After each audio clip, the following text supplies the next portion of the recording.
Okay, the special meeting of the City Council, the budget workshop is called to order. Will the clerk call the roll? Mayor Johnston. Here. Mayor Pro Tem Francina. Here. Councilmember Blatz. Here. Councilmember Haney. Here. Councilmember Wyrick. I'll say here for him. Yeah, he's called. He'll be here shortly. Okay. So you hold that in suspense until he arrives. And, okay, we have a quorum, so if they'll all rise and join me in the Pledge of Allegiance. Ready, begin. I pledge allegiance to the flag of the United States of America and to the republic for which it stands, one nation, under God, indivisible, with liberty and justice for all. Okay.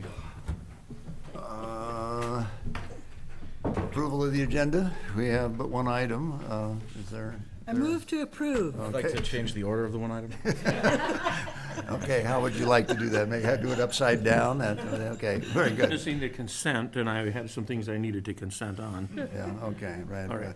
Okay, so if there, without objection, the agenda is approved. We don't have it listed as public comment, but seeing as though we have a couple of our leading citizens who have taken time out of their afternoon to address us, why don't we go ahead and do that? So, okay, Mark, you, hopefully you guys fill cards out. Thank you, Mayor Johnson. Council, staff, just wanted to say that, speaking for the board of the Ojai Valley Museum, we certainly appreciate the city's support over the years, and wanted to let you know that we are currently busy finalizing Founding Familias, the Ojai Valley in the Rancho era, which opens tomorrow. 5:30 to 7:30 is the opening reception. Come on by. This is all about the 1830s, the 1870s, before there was a city council. Yes, once upon a time there wasn't. And the Ticos, the Venegases, the Ayalas, the Camarillos. Yeah, the Camarillos owned Ojai for a while, et cetera, et cetera. It's going to be a real interesting show, and we hope you'll come to the reception and check it out. And again, we appreciate your What did they support. find? What did they find? You'll have to come to the I was reception gonna say, tomorrow. it wasn't Thank you. lost. Okay, very good. Thank you, Mark. Brian, you'd like to say a few Thank you words? very much. Very few. So what I gave you here was an updated sheet. I just got the April financials yesterday afternoon, so I've included April financials in here. As we go along, I'll update these each month as I get financials, so you're current with where we are. If you look over to the right, there's a box in there that has a number 52,987.39. That is our current 10 months plus an average of those 10 months for May and June. So that gives us an estimate of what our costs will be as of the end of the year, as of the end of April. Slow down, Brian. Sorry, trying to. This is the document that you just gave us and then took away, Brian, that you're referencing? Because we didn't get a copy of the actual numbers. All we got was the, Here, it's underneath. I just found it. Oh, Hang on. so I'm trying to read these as you're talking. Well, it's, Okay. Yeah. Did you bring your magnifying glass? I see already. Okay. actually, these are See already. No, bigger than when I can see started. this. Okay. Okay, so I'll, again, it's just an update, has April's numbers in it from the ones that I gave Rudy a month ago that had it to March. The other point is the square box that's down bottom right, that's our estimate of our expenses by the end of June. That's using actuals through April plus an average of the first 10 months added in for May and June. That's how we get to that number. So you'll see it right now, it's about $53,000. And then I had one other item, taking off my museum treasurer hat. Also, we had the Historic Preservation Commission had actually approved our request for funds to the City Council on February 14th when I called and verified with Mr. Livingston a week and a half ago, 2 weeks, just before the deadline or shortly after, to see if it was included. It had not been included. Somehow it didn't make its way from the HPC to the council. So that number was added late. We were just making sure it's in there. Thank you very much, Mayor. okay. Thank you. Okay, John, come on up. Thank you. I'm John Brooks. I'm a member of the Board of Directors of the Ojai Valley Family Shelter.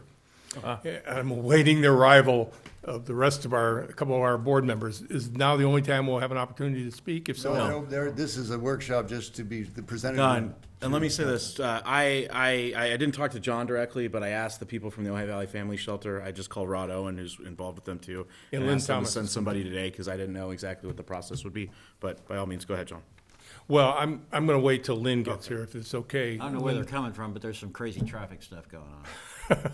Anybody go out and see the bicycle Well, race? there will, I did. yeah, the bike. there will be an opportunity possibly tonight, or there'll be 2 more opportunities before we're Okay, well, done. there's some other people coming, so if I'll just take a seat Okay, until they're here, with your permission. okay, sure.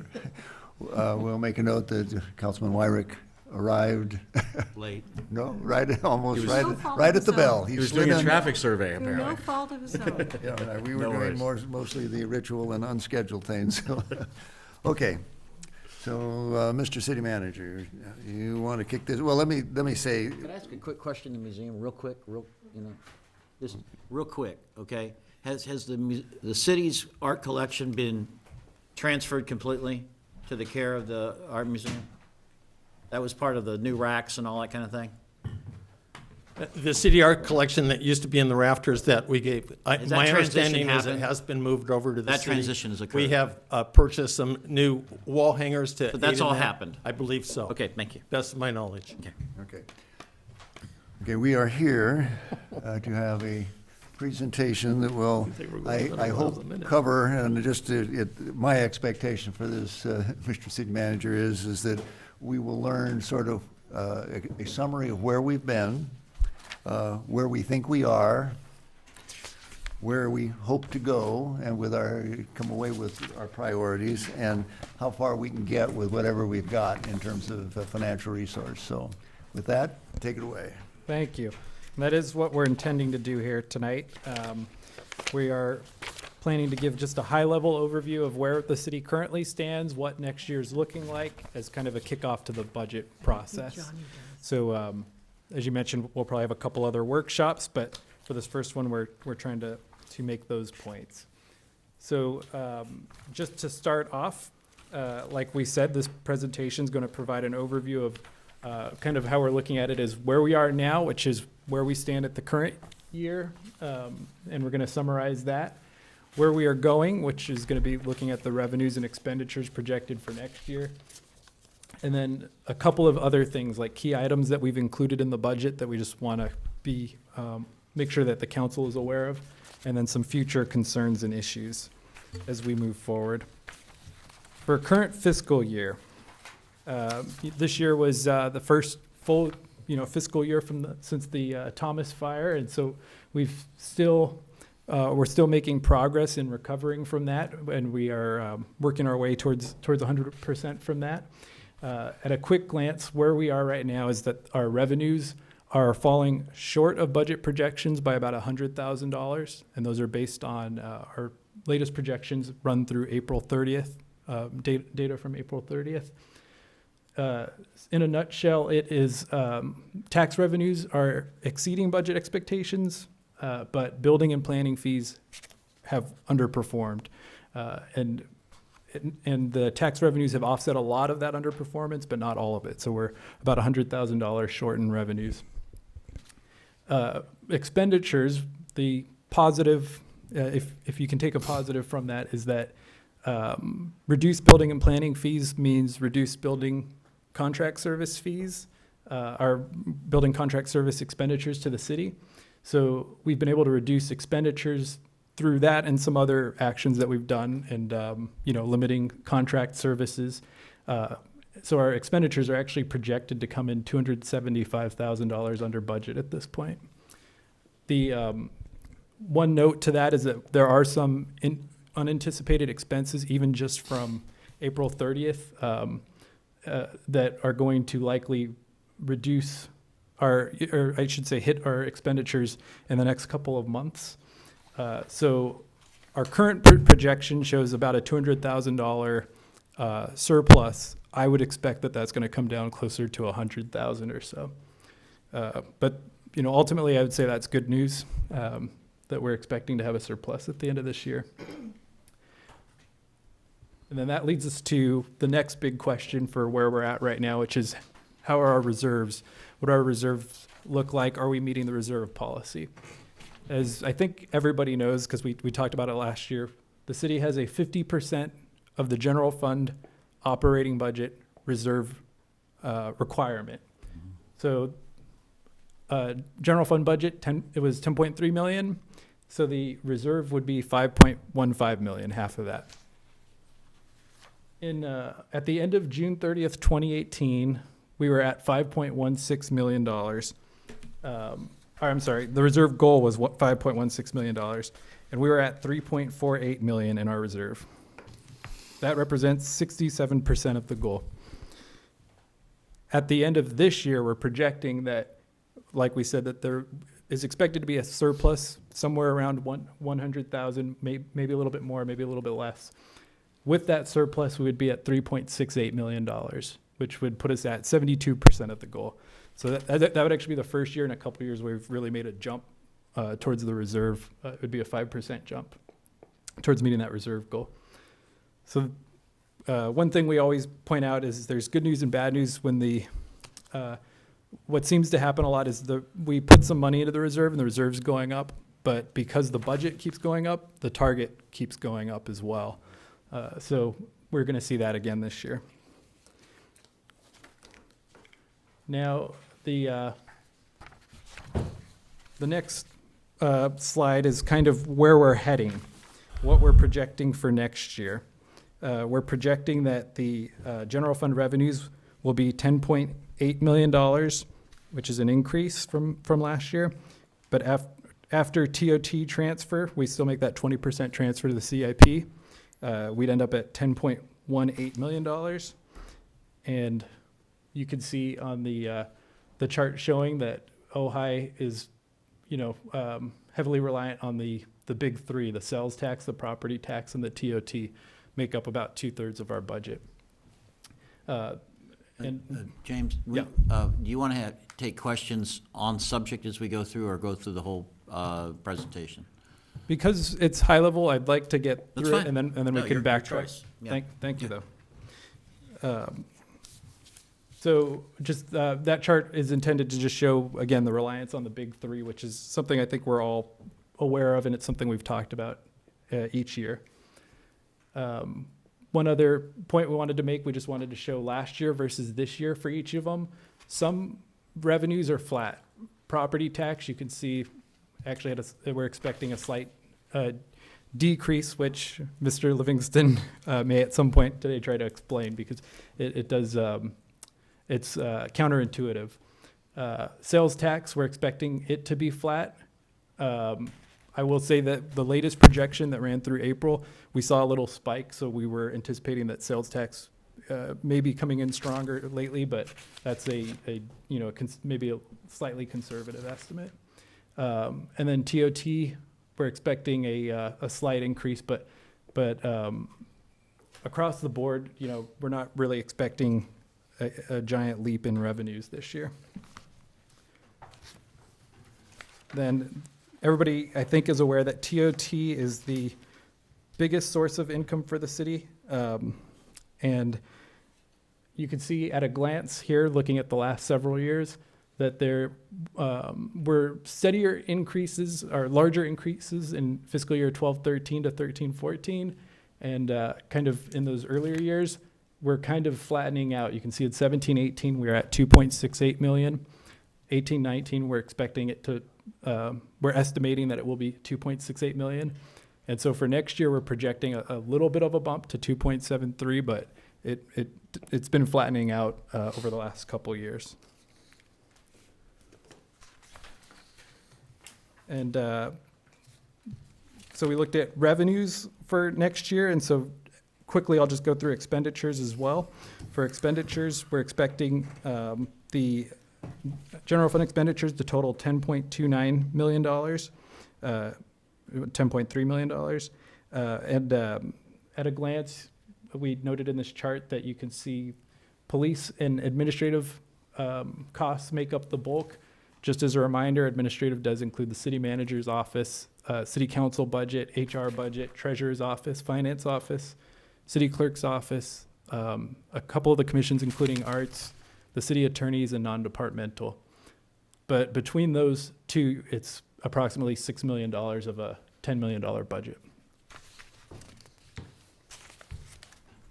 And then at a glance, we wanted to show quickly how expenditures are, either growing or not growing, and it depends on the type.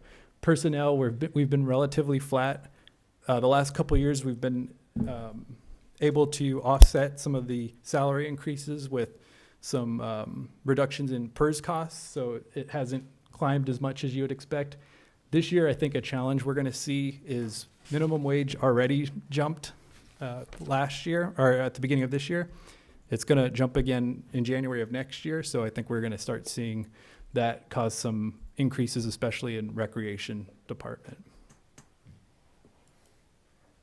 And then we wanted to go through a couple of key items just so council's aware of what's in the budget for these items.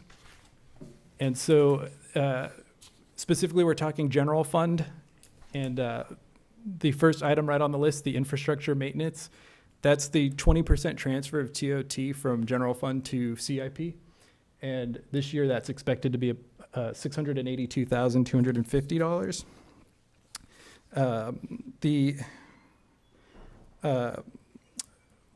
A quick note on that is that our streets pavement index score is has risen slightly in the last couple of years. We were at a 47 score, and I believe it was 2014, and it's bumped up to a 51, I believe, currently. So it is on the rise, but it's still not where we want to be, and there's still more we could be doing. But that's what that 20% transfer has it's been able to stop the drop in the score and increase it slightly. OPEB pre-funding, that's the $100,000 that the city's been contributing to pre-fund the OPEB. That's continuing this year for the 6th straight year. We've done that now 6 years, and that's in the budget as it's presented to you. We also have $383,000 in unfunded PERS liability included, which is a $25,000 increase from last year. So that additional funding is included in the budget presented to you. We've included a $190,000 general fund contingency, which is an increase from last year. Last year, we had a $140,000 general fund contingency. And the reason we increased it was because we have expended the fund from last year. So based on that, we're seeing that we felt a little more contingency was justified. We also include $200,000 for the general plan update, which we'll explain when we get to some detail in the next couple workshops. There's a big jump in planning contract services that when I first saw it, I raised eyebrows, but it's actually a general plan update projecting there. That's an increase from last year. We budgeted $50,000 towards the general plan update. And so this year, we're expecting to be more aggressive and move it forward more this year. So we've budgeted $200,000 for it. Tree maintenance, we're budgeting $142,000. We wanted to note that because that is an increase from last year. Last year, we budgeted $90,000. It's an increase from the previous year. Which was an increase from the previous year. One note on that, the city entered into a $90,000 contract for tree maintenance, and they've actually, a month ago, I would have told you, and we said this at the budget committee, that I didn't think that they would expend all of that, but they've been making trying to push that, and they've been able to do more of that. So they're expecting to use that entire amount. I think they're at about $70,000 at this point.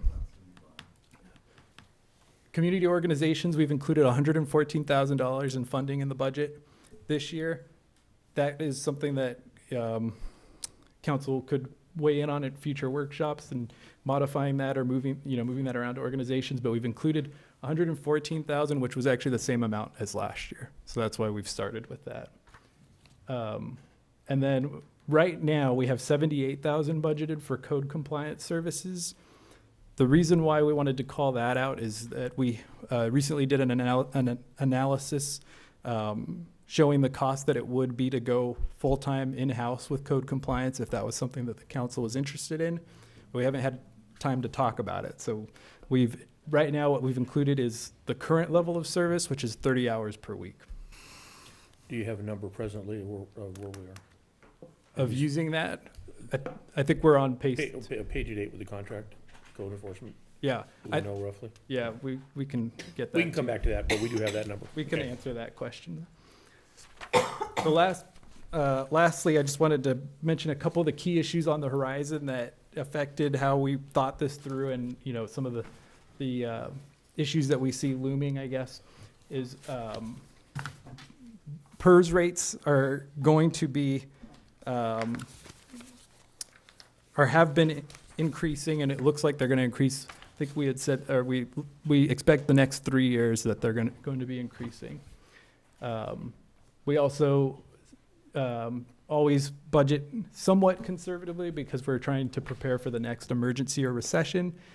Ojai, I don't think I'm saying anything that you don't know, but Ojai is fairly dependent on the big three, and the budget can be volatile and can be drastically affected by a recession, maybe more than other areas would be. Increasing minimum wage costs will drive some salary costs up. They're going to go up another $1 in January. Can that be passed through in user fees to some extent? That's something we can look at. Yeah. Public safety costs, they actually didn't jump, or in this budget, there's not as big of an increase as there have been in past years, but it's actually because this year they came in a little bit less than expected. So it offset. Is that based on a multi-year contract with the public safety unions? Or is this just a projection, and it could actually catch us during the year? These are projections that we've received and gone from the police department and gone over with them. So their business office has anticipated what the increase will be for the current year. Okay. And the reason, James, we're building off of last year's budget, which actually they will come in, we're anticipating they're going to come in under budget this year. So that's why in the budget, we're looking at not a significant increase from the budget because the actuals are coming in lower. So there's some savings in the current year. And that's why it doesn't come out to the full 3.5% we're budgeting for. Okay, well, sorry to interrupt. No, and that's I a think tricky thing to and interpret. I think I see where you're going. I think the key is it's still anticipated, and so we can't count chickens until they hatch. But is that a bad analogy? Did you just make that up? We're both chicken guys, so. And then retiree medical benefits, we've talked about this before as well, that several years ago, employees, when they reached a certain amount of service time and they retired from the city, they got lifetime benefits. That's no longer applicable. Employees no longer get that perk, but we're still paying the cost of the people who have that perk and have retired. And then lastly, the maintaining city infrastructure. We're including the 20% TOT transfer for maintaining infrastructure, but like we said, it is always a question of there's more we could do and how aggressive we want to be with those things. So, the absolute last thing is, we started to talk about this earlier. We want to try to develop a budget calendar. It's not something we need to do right this minute, but we want to make sure we have adequate workshops. So I think at the end of this, if we'd like to talk about what workshops we think would be necessary. At this point, we had a budget committee meeting on April 25th, another one on May 9th, which brings us to tonight's workshop. But we're anticipating that we'll at least need a CIP workshop and possibly another workshop, with the goal of trying to adopt the budget by June 25th. So that's the calendar at a glance, and with that, I'm happy to answer any questions. Mayor, do we want to, because we're on this page, do we want to start from this page and work our way backwards? Because we're on it, if anyone. What page are we on? That's okay on the calendar? Oh, the calendar. I just have a couple, I have a couple questions for All right. this page, and then I can I'm done. I actually see 2 more budget meetings if we can, and I'll leave that up to all of us, but I'd like to see CIP standalone because it's huge. And I'd like to see the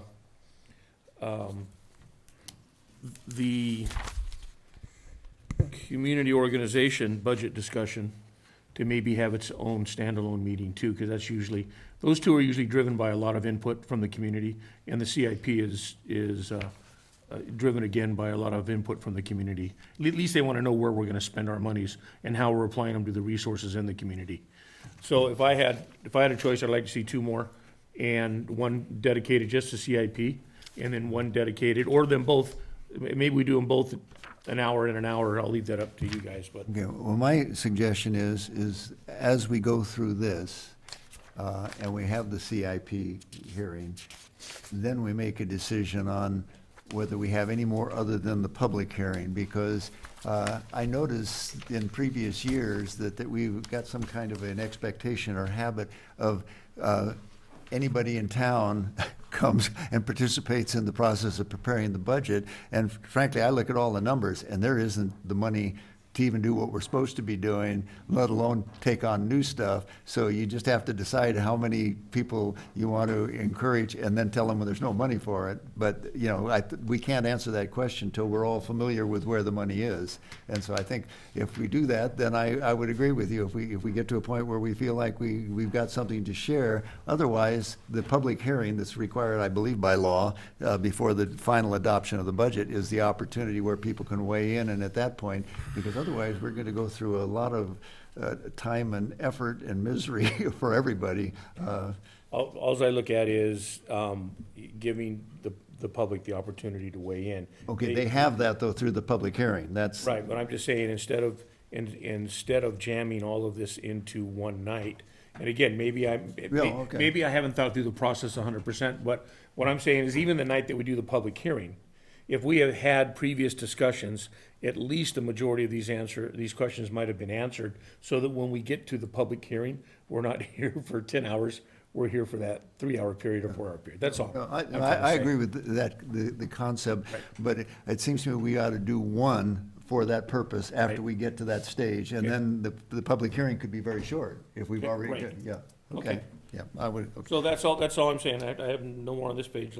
Okay, so city manager will make a note of that we would like to do as much public input as we can get, but to do it in as efficient way as we can for everybody? Got it. Okay, so now we want to go to the key issues line? Yeah. Okay, Bill? Yeah, I just want to understand the projection methodology on tax revenues.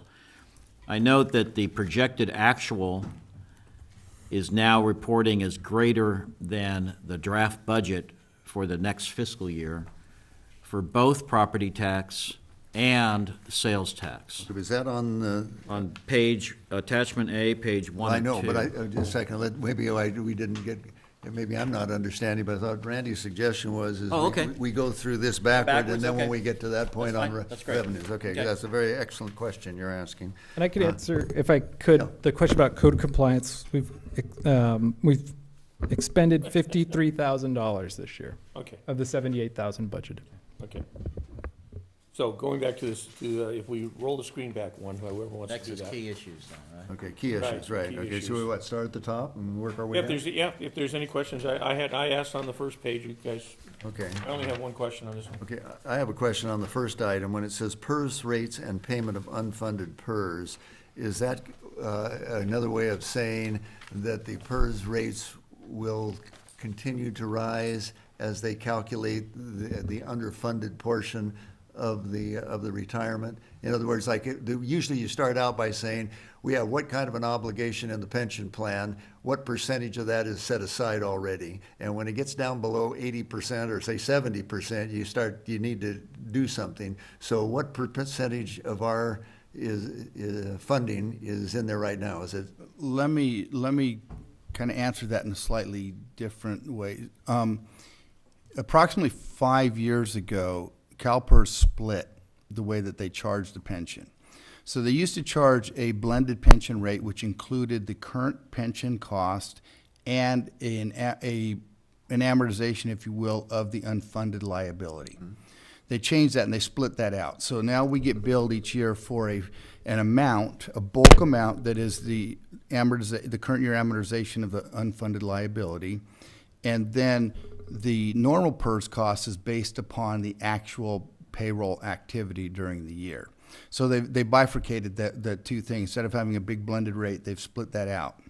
So that's why we split it up into two different things as we go here. Our PERS rates, and then all of this has been impacted significantly by the change in the discount rate that the PERS board made a couple of years ago, which increased our unfunded PERS liability significantly. The other thing that happened is Okay, can I just stop you right there? Yes. What is that percentage? Is it 80%, 83%? where we're at right now is the funded liability. The unfunded liability? I didn't look at it recently, but it's in the high 70s, if I remember right. The funded liability is in the high the funded portion of the liability. Do they annually look at that discount rate? They do. Well, they don't necessarily change the discount rate every year. PERS goes back and periodically looks at it, and they are planning to look at it again in the coming year, in this year. Okay. To determine whether, and what that really kind of represents is the estimated earnings on the PERS portfolio investment. I want to just stay on a very narrow part Right. that affects us locally. When PERS sends us a bill, they look at your payroll, and there's a contribution Correct. per position. Then there is the question of the unfunded liability. How do they prorate that? You say it's in a separate item, and then we Yes. know what that's going to be, because we know they're not going to change the earnings rate this year, I don't think. That's correct. So we should pretty much know what that's going to be. Well, we do to a degree. When they did this, they set it on basically it set it on a 30-year amortization. It used to be this rolling amortization, which never gets paid off. So they set it on a 30-year amortization, and they knew the amount at that point in time. And they know people are paying into it, but the actual earnings on the portfolio, disregarding what the discount rate may be, the actual earnings on the portfolio are one of the biggest thing that impacts whether that rate goes up or goes down, or if there's some modifications that come in from, experience But they must factors. have some formula that they charge us for the unfunded portion. That's correct, and it's part of their actuarial valuation of our plan that they send to us that we get every single year, yes. Okay, So we know what. This key issue we're looking at here, is that just a number that we're gonna be billed, or are we making some kind of a judgment locally as to how much we wanna catch No. up? Is our We are billed, and the amount that we are being billed is incorporated into the budget for this year. We know that amount already, and it's in our budget. Okay, so why is it an issue in this case? Well, just because it's an ongoing thing, that's increasing, the payment because when they changed that discount rate, we knew that the amount was gonna go up about $150,000 more per year. They did a ramp-up phase into that, and so that we're in about, I think it's year 3 of the ramp-up, actually 2 years, 3. Year 3 of the ramp-up is what we're looking at right now. So the amount is actually going up each year. Right, but And then- does that mean that you have a trend, or you know what it might be the following year and the following year? That's a pressure on the local budget.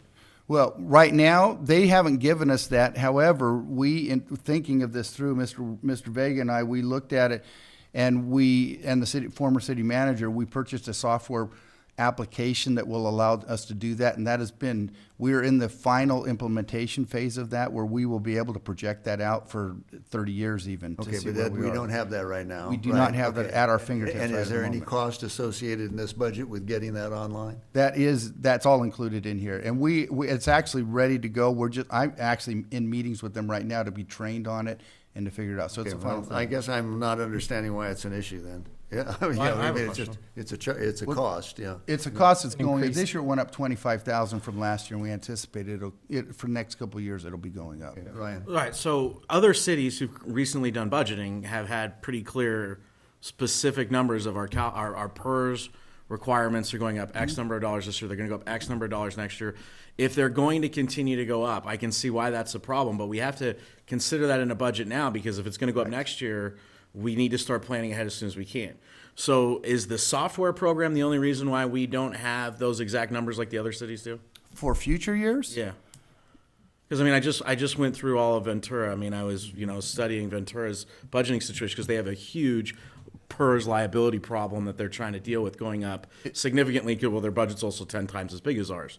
Yeah. But they were very specific in their numbers, and they were planning ahead for multiple years down the road to take care of this problem, not just in their budgeting for the next fiscal year. That's correct, and they're forecasting a lot of those numbers, unless they've met specifically with the actuaries to get spot-on numbers. They're forecasting the same as we are. Okay. Right now. And so after this year, in this year's budget, we have the forecast kind of already built into the budget. We know the actual amount for this year for that unfunded PERS liability. We know how much that's going to go up for the following years. and Approximately the same as what has gone up this year, another 25. And what is that delta? What's the About difference? $25,000 to $30,000 next year. Okay, all right. And that, to answer the question, is why it's listed on this slide, because it is a $25,000 increase this year, and then an additional $25,000 next year, and then Yeah. one more year of that. So it's just an impact that we need to prepare for. I understand. And then during this upcoming year, one of my goals is to actually put together a multi-year forecast for the city so that we can do a better job at forecasting these things in the out years. Okay. Yeah. I have a question, Mayor. Can, without spending an hour on it, just a real quick answer. Funded versus unfunded. So, We're responsible to fund all of these benefits. How do we come up with an unfunded number? yeah, Are there's, we not funding it the way we should be? Short answer on it if you like. yeah. Yes. Okay, there is an obligation based on your payroll, your retirees, the benefits you offer, Right, and that's the, say, the 100% of what you're gonna owe. right. Then you look at how much is in the bank, and Right. the difference between what's in the bank on behalf of your contract is the unfunded portion. And normally, what a pension system will do is that say either pay your unfunded portion or we'll loan it to you in effect, and you'll pay us a certain amount of money every year on interest on what you haven't funded. So, Yes. so unfunded might be the fact that Bill retires this year, but we have to fund Bill's retirement for, for an uncertain amount of time. But Is they that, do- but is it- that part of it, and that's what you're, and that's That what is you're one- paying into because it's unfunded, because you don't know what that number's going to be? No, they calculate what benefits you've offered, and then an actuary will tell you what you expect that to cost over the life of Right, the okay. the individual. And then that they'd have an aggregate of everybody that works for us under our contract. Right. And they say, gee, if you don't put any more money in here and everything stays the way it is, you only got 80 cents on the dollar to pay it. Right. But a whole bunch of stuff changes for better and for worse. And that would be the unfunded category, and that's what Right, you're and you- paying and- into. Right, and we don't Okay. have, it's like a mortgage. You don't have to pay it every month, but you have to make a payment on it Right. every month. Okay, A thank you. variable rate mortgage. I just wanted to clarify that. Because people live longer. Yeah, that's an actuarial failure, Yeah, yeah. as they say in the, All right. I just wanted to be clear on the two.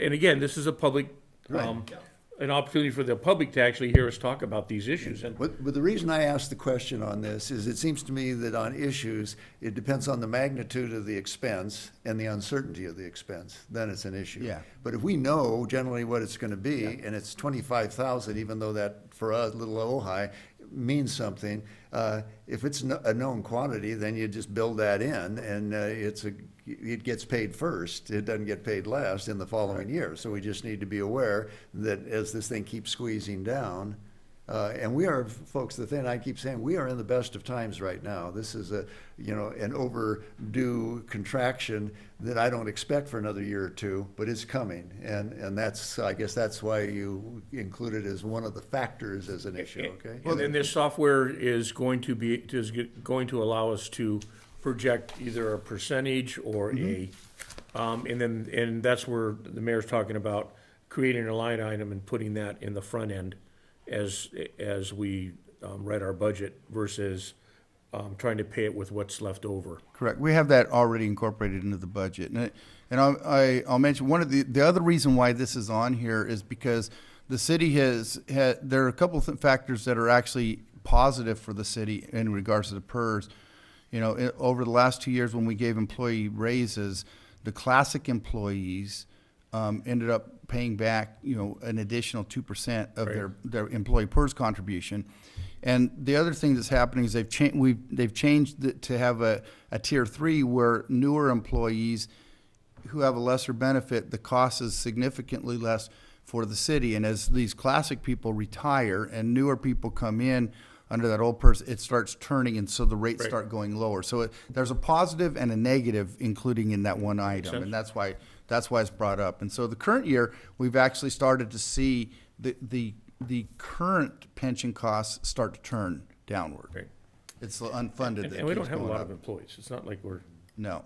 No. We thousands also of have a small employees. budget, unfortunately. exactly. Very few can make a difference, I okay. think Councilman Wyrick. Okay, had so it. Bill, Yeah, I just would take the temperature of my colleagues. I think in principle, to build on the statement I made earlier, that especially in the Recreation Department, which is about providing direct services, if that's impacting on terms of minimum wage, I would think in principle we should calculate fee increases to cover that. That's my feeling. right, you're just saying it's a fee for service. The fee for service, and therefore, if minimum wage is driving up costs, particularly in recreation, we should calculate what that pass-through would be and do it Yeah, I think as part of this budget Yeah, cycle. I agree. Mr. Livingston and I been talking about this because minimum wage is increasing substantially, and I think it's just the only realistic option. Yeah, is so to- let's do it. So- That's What's all. that, and also, really working on getting a city, not a city-wide, but a area-wide recreation and parks department Well, to that's- actually sharing those costs. I had one more question, and it was on the retirement, the benefit package. Do the retirees get an annual cost of living? Is that going up on an annual basis too for the retirement? There is an annual COLA built into it by the PERS board that they determine that, and that is part of the cost of. So that's included already in our, They have certain, Number? see, that's where the actuaries get into, they build all these kind of assumptions into the actuarial assumptions, to come up with the cost that we have to pay and the future liability. There's a COLA on the medical benefit thing, the lifetime No, benefit? no, no. I thought that's what he just You asked. said was PERS, asking. are you talking medical? He was asking I retiree. said on retiree medical benefits. Retiree medical benefits. I'm sorry, no, I mean, But in in actuality though, It goes up. it covers the cost, so it is, they don't call it a COLA, but it's, But it is going up. Yeah. There is a percent, an annual increase. right, So it's a guaranteed for life on actual cost. Is there Well, up to PERS choice is my a way of understanding. capping No, that? no, 'Cause- the lifetime cap goes up? no. The way that system works is we actually have like 4 different levels, but Oh, of God. who gets things, but I'm not gonna go through the 4 different levels. Thank you. Yeah, But the please ones don't. that are in the plan, they do have lifetime medical, which covers the employee and 80% of eligible dependents up to a certain dollar amount each month. So is Has cost, that been determined by the courts to be a vested benefit? Yeah, that's what I was asking. There's ongoing litigation in this matter. Yeah, and I that's not something we've looked at, it's kind of. Okay, well, that's let's make something a we- note on that, yeah. maybe separate from the budget, but that is something that is really, they're not, very few organizations do that. Well, and we don't anymore, I always want to make that point. We may not, but we need to see what we can cap or even Yeah. roll back a little, because Yeah. it's now in competition with every other public service in order to be granting this kind of a gold-plated benefit. And there's been some recent court decisions affecting that whole matter, I believe. Is that correct, Ryan? more will be, Yeah, I know, I wouldn't more will expect be that. revealed. Okay. Yeah, okay. Okay, key items, including budget. Is that where we are? Well, the maintaining city infrastructure. One of the things I want to ask the city manager is the question that Randy and I asked, and I met with the Public Works Department briefly on it, but I think you have some rough numbers.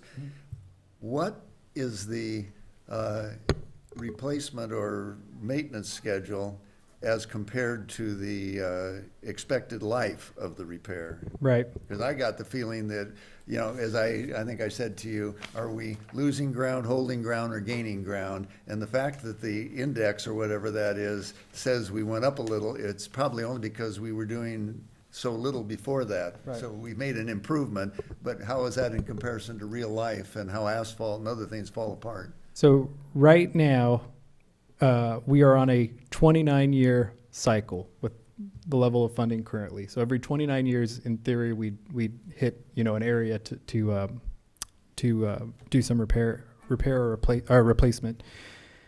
But the lifespan of the actual paving is 15 years. Okay. So, You do the math. yeah, Two to one. that's probably Not the a good easiest way sign. to answer it. We're, Hey, we're hurting. That means half the roads are drivable all the time. All the time. Yeah. Yeah, are but- we looking at the asphalt half empty or half full? Yeah. And the thing I That don't. actually, the math is even worse than that, because in the fullness of time, you will discover that you have almost none of them that are drivable. Well, and the thing I don't know is, like I said, we're trending upwards, so I don't know, that may have been 40 years in the past, and now we're down to 29. I don't, It's one way to deal with speeding.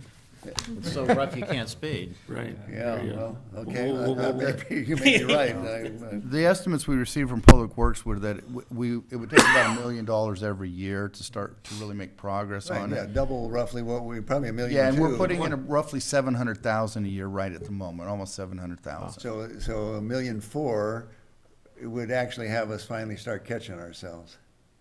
Because theoretically, if with it's- basic math, it seems like that could bring it back to 15. It seems like you'd have half the time to 15 years from 30 to 15, I'm So sorry. everything is continuing to deteriorate Yeah, while yeah. you're trying to. Right. Yeah. Okay, that's a really important thing to think about, folks, because we don't have much road money, and then it ties into the governor's threats of taking what little road money we've got. So we gotta be careful on both sides, not only trying to protect the affordability of housing as best we can, but also recognizing that that is a general fund expenditure, even though we transfer it out. It doesn't mean that the obligation is not in the other fund, okay? We're getting about another 100,000 a year from the state that we didn't get before? Is that about it?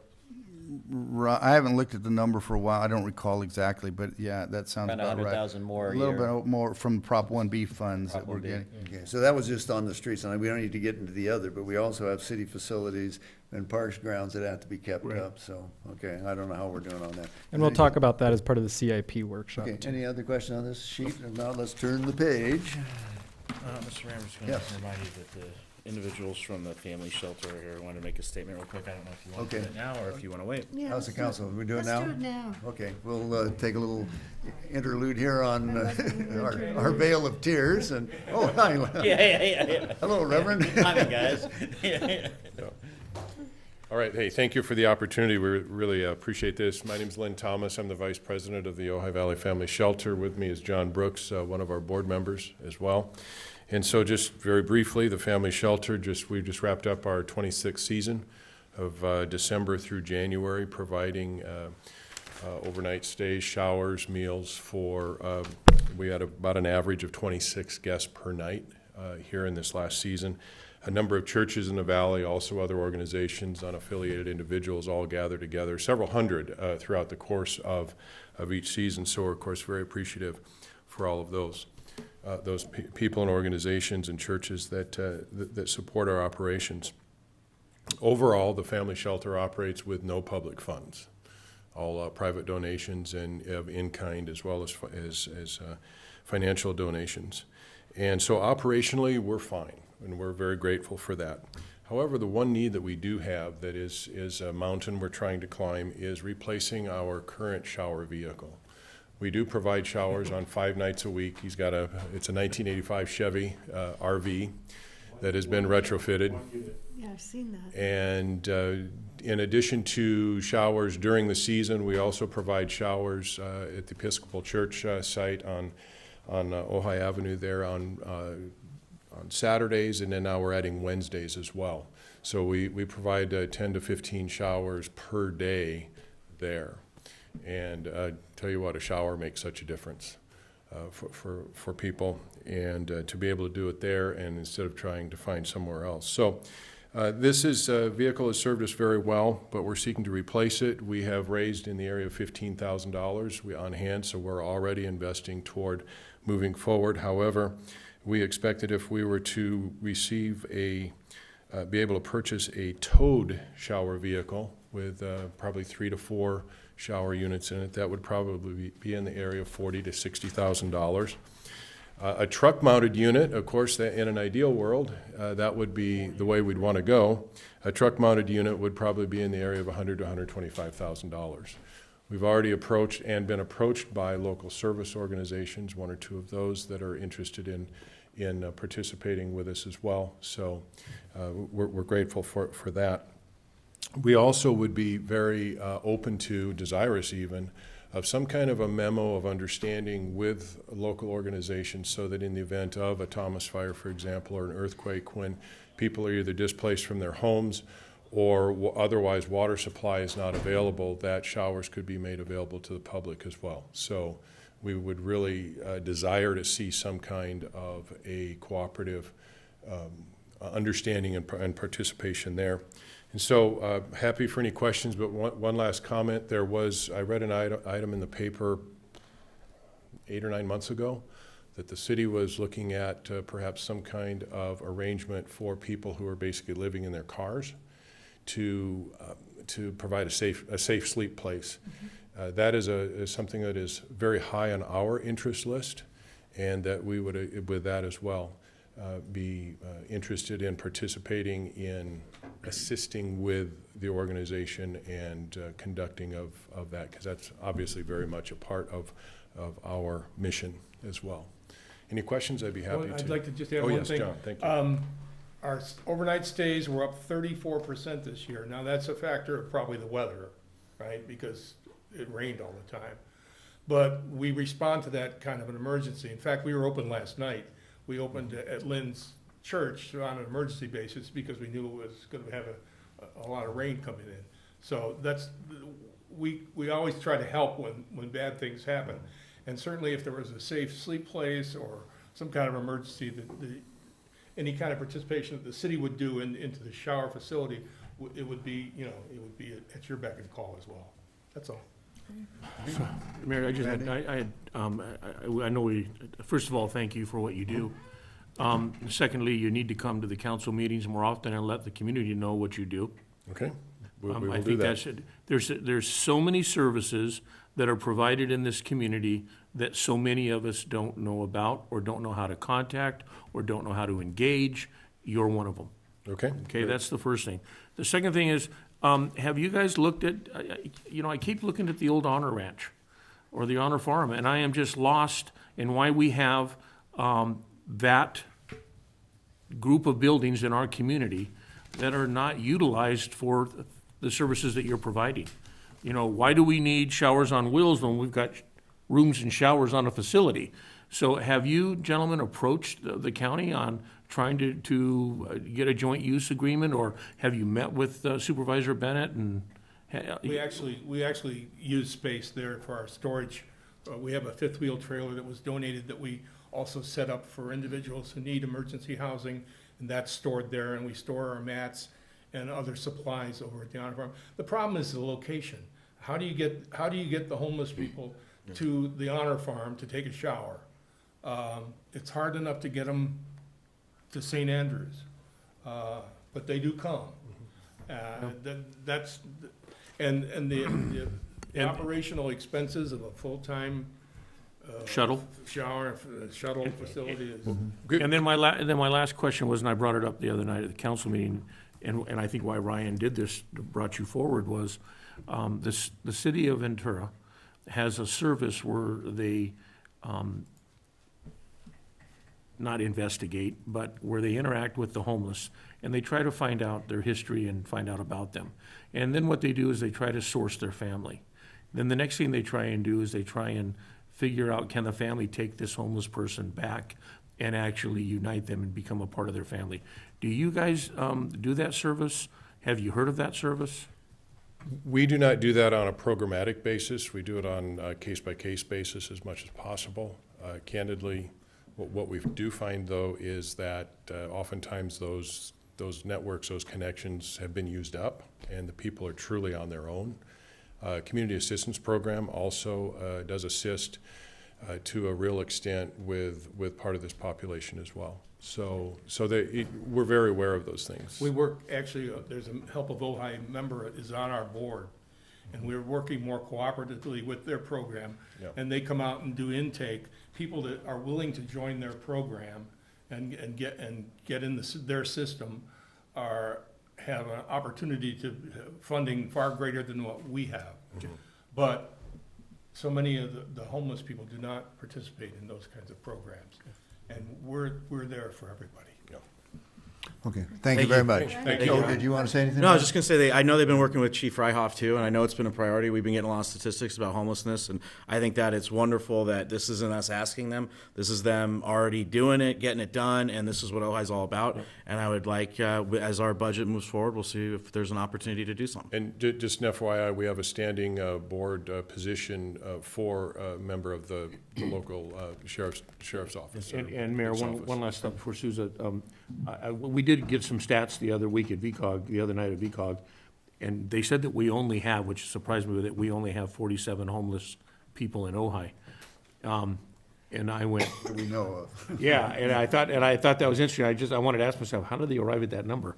Do Well, you they guys do a count. participate? They do an annual count, and that's probably the number they came with. In January, this is a federal level down, there's always, it's called the point-in-time survey, and so on one day, there's a major effort to contact everybody. Right. Well, do they get everybody? Right. Maybe not. It's an approximation. And there are not different estimate. definitions of homelessness too. The school Right. district operates on a very different definition. We work with the chronic, people that literally, the Ojai Valley is their home, they just don't have a house. Right.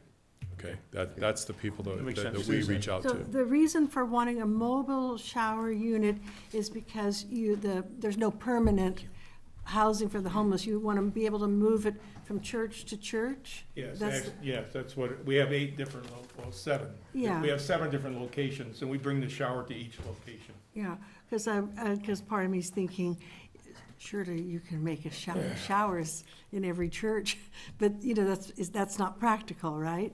I'm sure you've looked into all that and thought it all through. So that's the most practical, Most immediate- churches are built without showers, interestingly enough, so. Yeah. Yeah, but I'm thinking for $60,000, what can you do? Probably not much, but, I'm thinking about beach Well, showers. You have this in a You, PDF? you're very good, yes, yes. Can you send that to us? I'll forward it to you. Okay. Yeah. Yeah. Both of your observations and questions here really come alongside of kind of a unique factor here perhaps with the Ojai Valley Family Shelter. We are not a brick and mortar operation. Yeah. Where it's, if you will, a very organic that draws from multiple churches. And again, as I said, other churches that don't participate by offering a site nonetheless come in. Other organizations around the valley and a host of unaffiliated individuals as well. I'd love to regale you with stories about just, I don't know what happens on Sunday night. Thatcher School brings in meals about 14 Sunday evenings during the season. And if we were to move, and this is a conversation that crops up among us on the board from time to time, if we were to move to a brick and mortar situation, that would so dramatically change the nature of our organization that the participation level, I'm afraid, would drop drastically if we went to one site with some kind of permanent or hired staffing there. It would be a very different organization. We And have it would, hundreds of volunteers. it would eliminate, I follow all your posts yeah, about it. yeah. So, thank Okay, you. thank you. Appreciate the Thank you. opportunity. Thank you, gentlemen. Wait, my other, just how long, what is the life of one of these vehicles? How long, because people will want to know, how long is it like? Well, we 10 are years? stretching this 85 Chevy out to 2019, so we might get another year or two out of it, hopefully. So I would Once you have expect at new least a unit, It 25, lasts a long time, if it's well cared for, I would Uh-huh. certainly expect a 25-year lifespan. 25-year lifespan, Yeah. thank you. Because what we've done with this one is taken a personal RV, reworked it to a certain extent, but what we're looking at here is a commercial grade vehicle that, again, if well cared for, I would, Would last a much longer. minimum of 25, if not more, yeah. Okay, Thank you. Thanks for listening, guys. Thank you. Appreciate it. That's very interesting, 25 years. So much. Okay, so what page are we on now? Are we on the infrastructure? Key items maintenance? in the budget, key items. I did not mean to turn this into that, but I couldn't believe they haven't ever asked for anything. Or they never No, have. I don't mind the time, I appreciate so much what they do. They do an amazing job. Yeah. Could I clarify one point that I'm realizing, I gave the numbers, I didn't give a total, but I think it's important. It's in the staff report. So we projected 10.17 million in revenues and $10.3 million in expenditures, which resulted in a projected gap of approximately $125,000. And we gave those numbers. I didn't give that total. I wanted to make sure that just everybody was aware of that as we start discussing. Bill? Two items I think not, that I'd like more information on. One, when we are talking about the general plan update, there is I think we should always, when we report that expenditure side, report what the balance is in the restricted fund for that purpose. That should be hand in hand, so we know what the net impact is. Understood. I think, and I'm pretty positive that is the entirety of that fund. What, I was, sorry, I got lost there. Well, What- this is a general fund expenditure, but there is a fee that's collected that goes into a designated fund for general plan update. No, okay, the general plan, okay, right, I Yeah. just didn't know which And item. it was. I just think, rather than presenting it just as an expenditure side, we ought to always also include Will do. the balancing fee. Will do. And that's Focus correct. We've side. incorporated $200,000 of, it's actually sitting, it's a restricted fund balance. That's what- And well, so- that's so what I'm we trying to brought say. in, you're right, so we have an offset. Reporting to it that. as an expenditure, we should point out that the net effect might be Correct. close to zero on the operating budget. Will Wait, do. I'm- And that is the That's case. correct. There's Yeah, that's 200,000 set aside an in important fees. point Bill's Yes, making. exactly. Okay. Because by not doing that in the past, along with parking and some other things, that went into the balance of what we are being given as Right. a reserve, which is Right, not, in which is effect. I not. mean, we can get our hands on it if But we we want to shouldn't. steal it, but we shouldn't, we've already Yeah. committed it once. We need to So, make sure that what the- we're saying is, I just want to clarify it is, doesn't that money come from, building and planning and Right. permits? Yeah. There's a percentage of it that goes Yeah, into no, that we- fund. Correct. And that's what Bill's saying, is that we Yes. wanted a Well, more we- accurate. It's by Yeah. law, Yeah, we- 218 expense, Right. And we want to make sure that we're reporting accurately. Also, we were a little lackadaisical in collecting it for a while, and we've solved that, right? Yes. Yeah, Okay. approximately 6 or 7 years Right. ago. yeah, on both, that and parking. And- I don't know what OPEB pre-funding is. Oh. Okay, that is the retiree medical plan that we have. Oh, okay. It's an acronym for other post-employment benefits. Okay, thank you. Sorry about that. No Yeah, worries. We Now I should, know. no, we need to be clearer on things. Right, and when I was looking at audits, it may not be true of our current operating year, but in some of those audits, we listed in the budget as paying forward, and yet at the end of the year, when the audit comes in, we've fallen behind, because it really wasn't paying forward, it was actually not even keeping up with current expense that was going out the door. Am I wrong in that? Yeah, we have a bifurcated payment. We do our annual payments that we do to the actual retirees, and so we have that we're putting in, plus an additional 100,000 we're putting into the trust. And that has not always kept up with the actual requirements if we were to have it fully funded. Because of the actuarial assumptions, the actuarial assumptions in GAS and changes by the Governmental Accounting Standards Board on reporting requirements this last year have made some changes where we had to pick up some new items in there that we hadn't previously that added onto the liability. Okay, well, let me. So it's a whole can of worms there, It's but getting yeah. complicated here. But yes, you're right. Let me restate it. Annually, we have an expense that is unfunded in general, right? And the PERS, or whoever administers this for us, bills us the amount that they pay out. Is that not true? No, we are actually paying out 100% of it right now. Just stay with me. 100% is being paid out plus the 100,000, right? Correct. Okay. How can it be that then the unfunded liability continues to increase unless we're falling behind, just like in roads? Is that just because the variation in what medical expense inflation is? That and changes in the actuarial assumptions and the actual returns on the underlying investments Okay. also. Well, the reason I'm making the point, guys, is that, to the average bear, when you read that, it sounds like, hey, we're paying ahead, we're paying down our credit card. But there's 2 or 3 years, and they say, we're not paying the credit card down fast enough. Apparently, we're not keeping up with the penalties and the interest rate. Well, So what I'm just to- also hearing is, Mayor and I agree with that, I'm also hearing there's a lot of fluctuation that we have no control over. Right, but so far, it So- hasn't been going in our favor. That's correct. Okay, but I'm just saying, that's what I just heard. Well, in effect, we're underestimating our projected cost of that benefit that That is might- now potentially vested, that Bill and I are questioning whether that can be capped in some fashion, but. Okay, I had one question, Mayor. yeah, Um, go.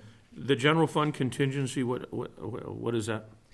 So we built in last year for the first year a contingency for unanticipated expenses. Things like, I hate to use this as the example, but the pest infestation, the house that had severe pest infestation, things like that we aren't anticipating. We just don't have extra money in the budget anywhere to handle things like those, so we built in a contingency to cover unexpected So the costs. question would be, what did you base the 190 on? How much in contingency funding did you need this year? So last year, we budgeted 140,000 it was the first year we did it. We've used that entire amount. Okay, And we're expecting to probably we use that entire amount. okay. Here's the concept of a built-in contingency is that you don't know what the loss or the expense is gonna be, but there are always some. And based on experience, you put that because in the past, we would just dip back into what we'd already accounted for as the sleep at night rainy day fund, as though it were a contingency. So you're just, the hurrier you go, the behinder you're gonna get. So we did pretty well this year. We actually accounted for it in advance. I guess my question is it a percent of of our budget? So, you know, a lot of times in construction contracts, you try to write in a contingency You hold fee. it 10% or something. Well, you add 10% in and you say, I can't spend that, you will, because you're going to. Right. It's a similar concept, except we don't use a percentage. Right. It's I was just kinda like, wondering. what do you think this is what percentage of the budget? It's like 1.2%. It's a fraction of what we, Yeah, I'd if it was love- 200, if it was 200,000 on a $10 million budget, it'd be 2%, I Yeah. get that. I'd love to have a 5% contingency. That's what I Okay. think we had in a prior When we city, get but to- we won't get to that right away. when we get to our city attorney fees or expenditures, we should come back and talk about this as to how that's accounted for too. Absolutely. Yeah, because that in a way is also something that would be a contingency obligation. I mean, the other point to that, Randy, is that as the mayor's constantly reminding us, we haven't been making great progress in building up our reserves to where they should be. And part of the problem is we have this budget and we budget to spend everything that we anticipate coming in. And if we happen to do a little bit better than we did, then we move up. If we didn't, then we move down. By building in this reserve, it not only helps us to keep our hand out of the cookie jar, so to speak, but it also, if we can keep building this a little bit, it will start building in a little bit of a cushion that will fall to the bottom line and build up our reserves at the end. Ultimately, that's kind of the goal as well. It's a dual purpose. Yeah, the term I think you used, James, was surplus, which is accurate, is a surplus to the needs of that particular fiscal period. But it's really unexpended appropriations and unused revenues that fall to the fund balance.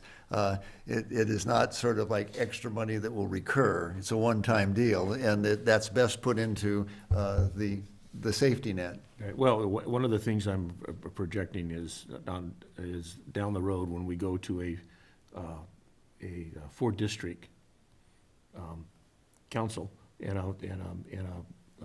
a mayor's seat, would you look at the contingency fund and say each district is going to receive so much money on an annual basis to be used within their district for projects or things of that nature? Because I'm always thinking about that, and I'm thinking of the CIP. Are we going to take the CIP and we're going to break it up into 5 distinct pockets so that each council member, so these are going to be some interesting questions when we go to districting that are going to have to be answered. If we go to districting, that would not be the contingency. That would be Separate. there are communities that do that, including like their board of supervisors in LA or something. If they don't spend everything, first of all, they estimate it high, then they don't spend it all, they can accumulate it, and then they do what you're talking about. I don't think we're anywhere close to being able to afford that, but there will certainly be. Well, that's why I'm dreaming. Yeah, okay. Mayor? Bill.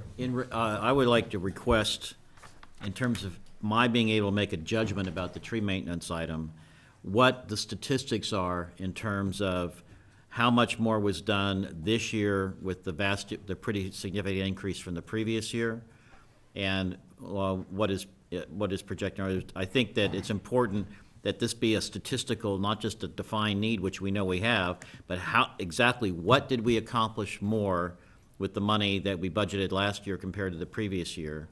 and what we're projecting to do, in order to make that judgment in terms of that kind of expenditure increase. We'll bring Because that that's about 2 successive years of a 20 to 40% increase, and we ought to know exactly what we're getting for our money in order to making a judgment Okay, on well, that. that is kind of a you're talking about a metric to measure. A metric. What's the metric? But the thing that worries me, Bill, is that there is a difference between the need and the effort that's being made. When we talk about hardening the community for fire,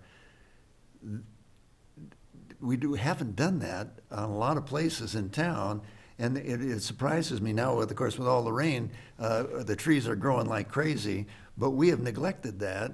And so the question is how much do we want to get done? The fact they're not spending the money That's what I want to know. What did we get done? Well, you're right, but that kind of, to me, is a performance of our staff, because over Thanksgiving last year, I think I said this maybe in a previous meeting, I spent $7,000 in my yard Right. and I'm still not caught up, and my next door neighbor hasn't done his either. So I can't believe that if on one lot, $7,000 worth of maintenance that's required, because I live on the edge where the wilderness kind of presses up against me. If we did that around all of the city stuff, these palm trees that we keep talking about, the fan palms, that seems to me that the contract administrator, in this case is our public works operation, is not getting that work out. Right, and I just want to know what Yeah, what are we what- getting, how much did we get done for that increase? you Right, know? because we don't want to bury money in the budget that can't be No. used or shouldn't be used. Right. Yeah. And the other aspect of that, I really am interested in looking at better cooperation with Edison in terms of leveraging our taxpayer dollars, in terms of better effectiveness. When they're pruning, can we go in and take something out, for example? We get more leverage that way. Okay. Also, while we're on the subject, I don't know a very fundamental thing, maybe the rest of you know this, but do we have like one contract person, the same company each time, or? Well, we just did something new last year. Yeah, so that Yeah, we rolled that out this year. We have a $90,000 contract with one contractor now. That the intention was so that we could kind of bundle that and have a standing contract, have somebody Yeah. come Get out the quickly best and price. easily with the best Yeah, price. get the best price. And right. so, I wonder why we haven't spent it all. Yeah. Well, so we are thinking we're on track to do that. The projections, we had showed the budget committee, which I think 2 of you were in. Yeah, we saw that. The projections were low, but when we updated through April, they had spent 70,000, I think, of the 90,000. And then the public works director said he anticipates spending the Yeah, rest. we just Wait, I didn't found out what finish- we did with the I money. didn't finish Right. my question. I Right. didn't finish. Oh, I'm sorry. Who is that contractor? Oh, I don't. I believe that's Crane. Mark Crane Crane Service. One of the Crane run the Okay. contract. There was a bid process. Okay, I would like to, I don't know how to go about Should be this. bid every year. But there is concern in the community about some of these tree maintenance companies. And I need to do some fact checking, because there is concern that the pruning that's taking place is actually long-term. Maybe they were the cheapest bidder, but there are trees dying, and in the end, it's gonna cost us more. Yeah, some of So that might we be need- Edison activity rather Well, we than need to us. find out. Yeah. We need to find out if we have the right company. We can That's look- all I'm saying. I really wanna look into that. We can look into that, and I will say the complaints that we have received when we've gone out and looked, it has been the Edison. contractors for Edison. Yeah. Okay. Edison uses a process called pollarding. Called what? Pollarding. And what they do is they'll come into a tree and they actually top it. And they're not pruning it for aesthetics, they're not pruning Yeah, it but we can't for have any. that. Right, No, well, but that's the Edison Didn't we pass aspect. an ordinance asserting our authority Yeah, of and we're- governing them better? and we're gonna- And there's- Are we doing that? They're going through permit through Public Works, and Public Works has been tracking them. But we have probably gotten, I would say, in the last year, probably 3 calls about people saying that they had gone too far. And when we went out, those 3 were all related to utilities. But we're regulating them to a degree we never did Right, before. right. Now we gotta be sure So- we're supervising the regulation. but yeah. So what we need is when they request a permit, we need to assign that to the maintenance supervisor, not to Mr. Grant, but to the city maintenance supervisor, and he needs to be there to ensure that there's no pollarding, or that they're meeting the desires of this community. And It's again. that simple. They're not and- doing that many. And again, if it's a palm or an invasive species like a pine. Right, let's identify and that take it we- out. we take it out, you know, on top, they prune it and we continue to take it out, for example, then we don't have a problem again, you know? The planning commission wants to bring the tree ordinance back, and I do as well. Well, no, certain Yeah. elements. Yeah. But I want to focus on that, because I've heard them testify about that. We changed the ordinance. We said that if they want to expand the number of protected species, to bring a resolution to bring a list for us to consider, you know, they haven't come back with they came back with a long list, we said no to all of them. They haven't come back with a shortened list. So my argument for them is use the existing ordinance, which they're not using now. If they want to add additional protected species, come back and make that recommendation. That's different from wanting to change the ordinance. And I really have an I'm not saying objection. they want to change the ordinance. Well, they said they want to I wanna- revisit the ordinance.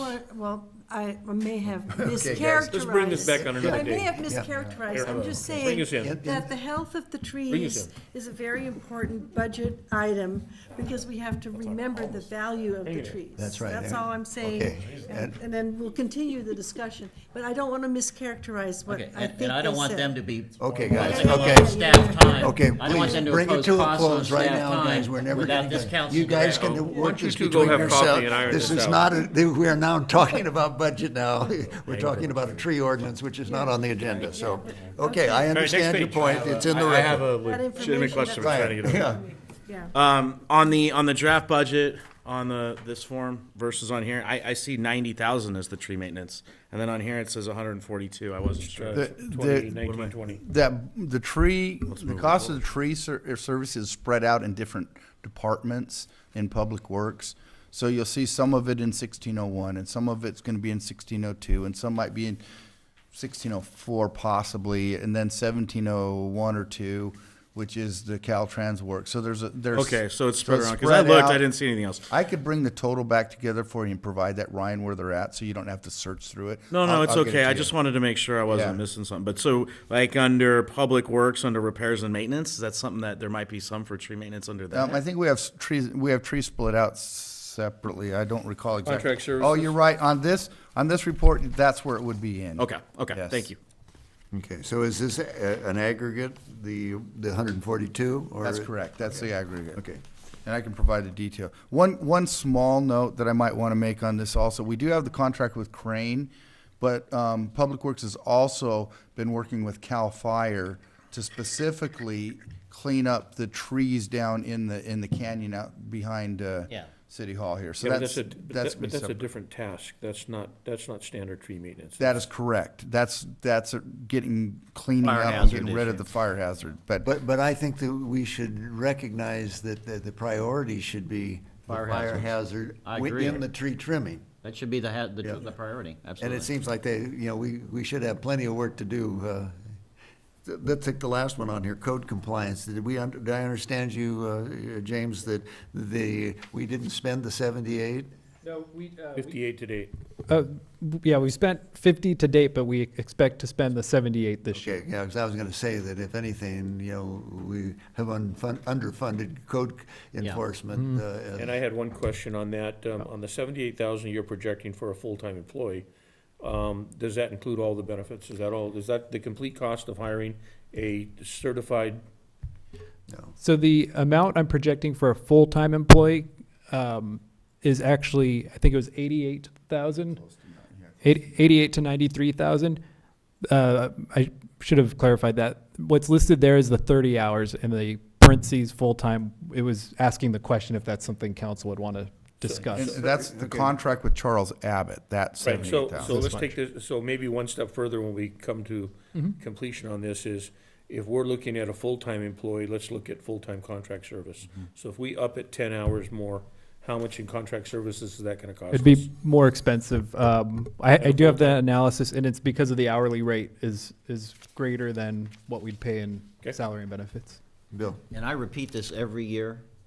I don't think we're being aggressive enough in cost recovery of enforcement. I agree. And that needs to be part of, if we're gonna ramp up enforcement, we also ought to ramp up cost recovery of enforcement. And I'd like to see some statistics on where the trend has been in terms of cost recovery of enforcement the last couple of years. Okay. Just to see how we're doing. That in bring that the net cost down Yeah. nicely. Yeah, and I would say I don't Net think we've been unhappiness, regret aggressive the last Bring the couple of net years, but unhappiness I think we should be. Yeah, right. worth looking at. Community Oh, yeah. unhappiness. And there is some political, will involved with that. It's a lot of. That's our decision. Correct, and Start doing what that. I wanted to explain, to make sure that we all understand that code compliance can be done for the purpose of getting people to comply, or it can be for fining them for not complying, or a combination of both. And so I'm just making that comment. understand. Because, and we have been doing more, what we've done is to, I think, to get to comply rather than the other piece of it, and you're asking for Well, I would more. argue that by not doing cost recovery, you're encouraging people not to comply.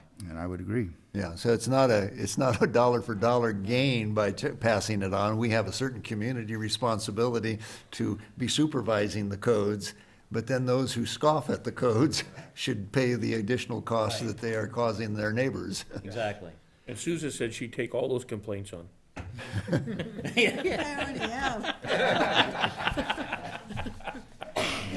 All right. Yeah, and what, I'd comparison. like to, not that we're proposing to do this right now, but the one thing we should keep in mind, code compliance is a difficult task. In a small town, it's even more difficult if you happen to be local or on the payroll. And it's a lot harder to deal and make changes with a full-time employee, regular employee, than there is to have a contractor who can rotate or do other things when They burn out. yeah, when they either burn out or get run out, so. Okay, anything else on this page? No. Okay, let's go to comparison by expenditure type. Our personnel costs, you say, are staying even? And that means, Projected. I'm not sure what that, okay, they're not rising because, why? The main, one of the main things is we've had some salary or some cost of living increases, but they've been offset by the benefits. Was there any other big explanation? Well, that and the change for classic employees moving to the PEPRA, which is lower cost retirement plan throughout the city. And as the older employees retire, then they can get replaced a lot of times with people who are not currently in the PERS system. And so. How much longer can that offset? Are we getting? Well, right now, we have 27 full-time employees, and we have. It's about 50-50. It's almost 50-50 of those who are actually in our classic employees versus the PEPRA employees. And over the next 5 to 10 years, there will be a significant number of those classic employees that will be retiring. So theoretically, we will be turning that around. It'll contain the cost a little.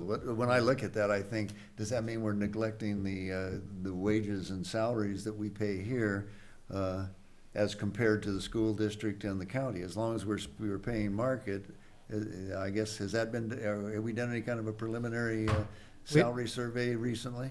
So we haven't done one compared to the school district, and that's something I'm anticipating doing this year. I would say, because we're about 50-50, that means about half of the employees have been getting a 1% increase the last few years because they're getting the 2% with the 1% offset. And then the other 50% has been getting a 2% increase each year. So those are relatively modest increases, but we'll do a survey and we'll Okay, but that's take-home pay. Right. I would hope we Correct. would survey like the county, because they have the broadest base, what the total cost of a person on payroll, however they get it, whether they're classic or Yeah. whatever we call it, PEPRA, whatever. Yeah. Because that should be a concern, because we do not have heavy-duty bargaining going on, and that sometimes can result in neglect on our part, which is, we think it's a savings in the short run. In the long run, it won't be, so. And generally, a lot of the classic employees tend to be some on the higher paid scale as well. So you're getting the higher paid ones at that 1% increase versus the other ones at a 2%. So that's where some Okay, of so in that the also next comes couple of out. years, we may expect that'll sort of stay steady for a while? Now, I had a question on that. If we're comparing why would we compare ourselves to a school district and not to another city like Santa Paula or Fillmore? I'm just saying, I don't see how the school district and the city would have like positions and like, salary, basis. That's, Yeah. Well, we would only do it with those positions that are alike, and the reason for doing it with the school district, it's a major employer within our geographic area, which has an Okay. influence on. Yeah, we've been doing a comparison against other cities. That's what we've been using the last couple of years. right. But it does seem comparisons against other cities tell us about higher level positions like public works directors and finance directors. Those are helpful. But for the lower level positions that we're not pulling people from other cities, I think there is value in comparing Well, I to the think school district. Well, almost all cities are gonna have a recreation and parks department, they're gonna have a supervisor, and they're gonna have a rec 1, a rec 2, a rec 3. Right. And then the same with, maintenance, they're gonna have a maintenance 1, a maintenance 2, and a maintenance 3. Whereas, when I look at the school district and I look at their maintenance staff, they've got like 3 positions, period. Well, that's the total, but what they pay those people, are you Right. saying that, So I understand what you're Yeah. saying, I'm just, yeah, it's the labor pool that you look at and then try to make, particularly in the, what do you call it? within the community. The manual, labor, they call it in, Also, real quick, while we're talking about labor and labor forces, can we figure out how to not take our electric mowers and drive them on the streets and transport them from park to park? Yeah. Thank you. That should be an easy one to fix. okay. What? It's a pet peeve. Hey, the non-personnel costs, James, or? What's the Rudy? major driver there? Yeah. What's the major driver for that? I have my notes on There are a couple of pieces on that, so we're comparing what the estimate is. One of those is sorry, Jeremy. Jeremy keeps telling me I'm busting his eardrums, talking too close to the mic. and then Sousa tends to be a little bit too far away. So, Right.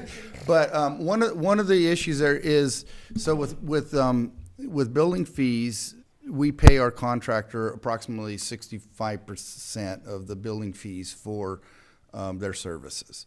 And so building fees and just planning and building are both, they're cyclical, and what I've changed the Yeah, methodology. but the activity's falling. So here's what's happening here. So yes, the activity is falling in the current year, Yeah. but they're very cyclical. And so what, it's like we talked about it being a Charlie Brown sweater effect. He's up here, down here, up here, down here, up here, down here. And so you budget this year low because it was low last year when it might be high. And so So that's a fee-based. yeah, so what we've done, we changed a slight difference in the way we're forecasting and budgeting for the revenues, taking a 3-year average rather than looking at the prior year and budget and kind of seeing where we are. Makes sense? Yeah. So that's one of the factors in there, and that's as compared to the current year where it's low, Right. okay, based upon the actual. This isn't budget to activity. budget, this is budget to actual. The green lines are the projected Actual expenditure? actual expenditures Okay, for and this that's the year. one we missed so big this Okay. year. Correct, Okay, and I revenues got are it. I down got it now. also. So that's one of the items in there. In addition to that, like you mentioned, we have a $200,000 increase for the general plan update this year. Okay. Which wasn't in there, that's offset Okay. by revenues as well. Well, a quick question on that. I did a quick back of the envelope. We had roughly a 55.8% drop in the revenue side for that, the building fees and and only about a 30% drop in the expenditures. So about a 2 to 1, okay? Our roughly 60% linkage. In other words, for every dollar that we have in lower revenue, we only reduced about 60 cents in terms of our fee expenditure. So it's not lockstep. So as it goes down, we're getting a bigger revenue drop than the expenditure drop. When it reverses and goes the other way, do we get a higher revenue drop than the expenditure increase? So one of the Or do we lose both ways? when we're looking at the fees, it includes planning fees, and planning I'm fees. talking about the relationship between the fee Right. activity, Right. the expenditures paid for by the fees. Correct. And the relationship between the activity level going down and the activity level going up. Yeah, let me kind of explain. There's two types, and we're looking at building fees and planning fees.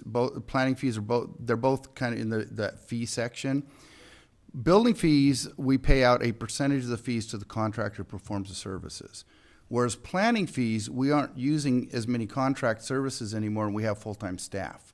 So it's kind of a fixed dollar amount. So even if the revenues go up or go down in planning, we want to increase our cost recovery in planning, and we're not doing as good of a job as I personally would like, but that's an issue that we're gonna be addressing. But we have a lot of fixed costs in that area, so just because the planning revenues go up or go down, that fixed cost isn't going to But change. that would imply that, okay, that explains why the expenditures drop by less than the revenue drop going down. But that would imply then going the other way, that the revenue rise would be greater than the expenditure rise. That would be the case in the So do planning you think area. that is the structure? Okay.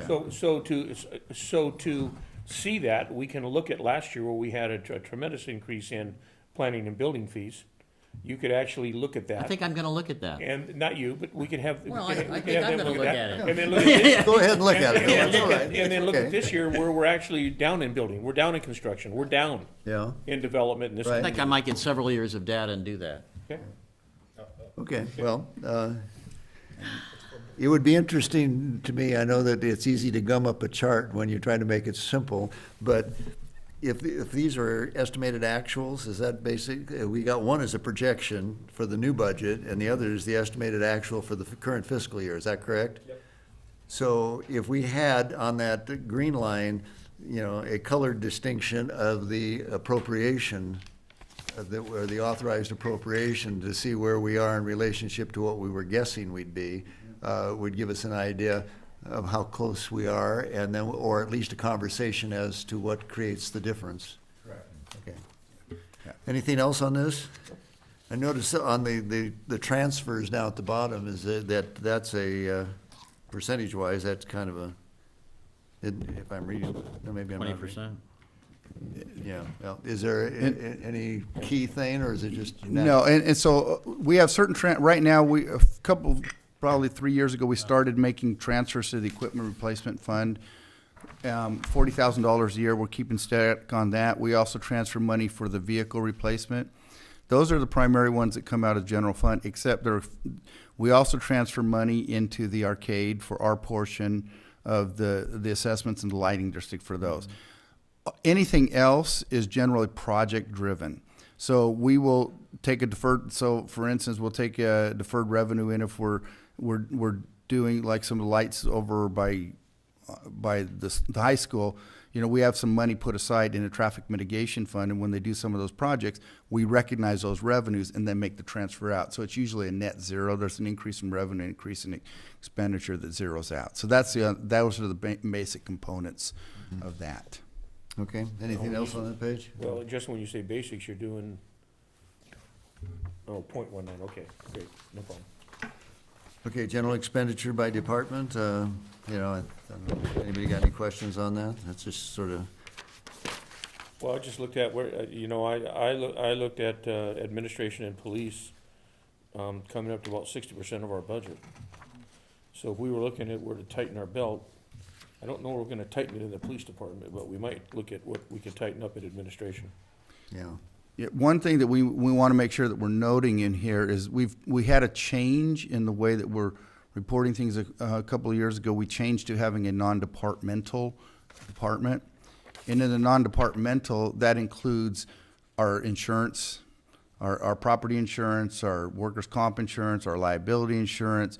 It includes the unfunded pension liability. It includes the retired medical. So that's why some of those numbers get pushed up kind of high. But are those all lumped together and put into? That's right. So that Why- administrative includes city council, city manager, treasury, finance, attorney, city clerk, the non-departmental, arts commission.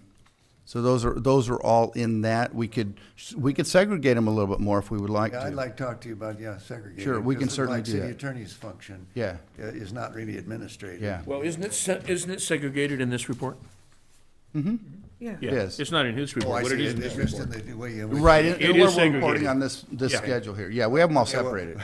Well, then I would suggest to the managers and finance office, it doesn't make you guys look very good. Yeah, But if it's all the insurance and all of that kind of thing, we should maybe have another chart that at least takes And that like off. put a little piece for the attorney, like and, that. and the community organizations. Okay, I understand. and Okay, everything. for graphic purposes, you did that, but Yeah. it made you look. Well, it just tells you that you're putting all of those functions into overhead, if you look at it from a business perspective. Yeah, and that's not really what's happening here. Right. So, correct. You So were the- we can, it's for simplification, it was put together this way, but we can certainly change Yeah, let's talk change about that how we might presentation. do it. You Yeah. bet. That usually when, like a charity is rated based on what percentage they take for overhead and administration. Right. Yeah. We wouldn't get many donations to our charity if we're Not- spending not that with that percentage. number. We're running a charity here. Yeah, huh? luckily we get, Yeah, luckily we tax our donations. yeah. Okay, transit occupancy tax. That chart tells me what one would expect. We haven't increased the number of rooms measurably, and we're not taking any money off of the underground of the black market of STR, so at some point you max out as to, Right, What but you I'll make a point, this is a political decision, and that is that we've been very reluctant to permit any additional lodging construction. true, And there is an opportunity cost of that. that's correct. And And this, this highlights this it, highlights as my comment Well, did too. and- If you- yeah, if and you the want T- more in that category, you're right. Also, the Oaks we lost a lot of revenue. Yeah, that was the second part of it. It wouldn't be as flat if we were still operating, so, and that maybe a year away before it's back in. That rolling hill. probably. Yeah. And to be fair, anybody that might know the amount of TOT that we've lost from that is privileged information, so we won't be disclosing that. I just want to highlight the opportunity cost of not permitting attempts to respond to the excess demand for lodging which exists in this valley.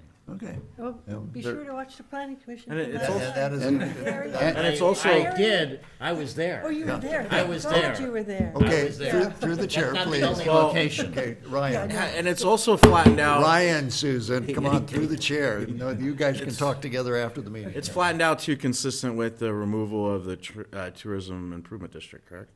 Wasn't that? Well, you can't say a one for one because the traffic hasn't fallen off. It maybe they're not. Yeah. Well, when was the T-bid canceled?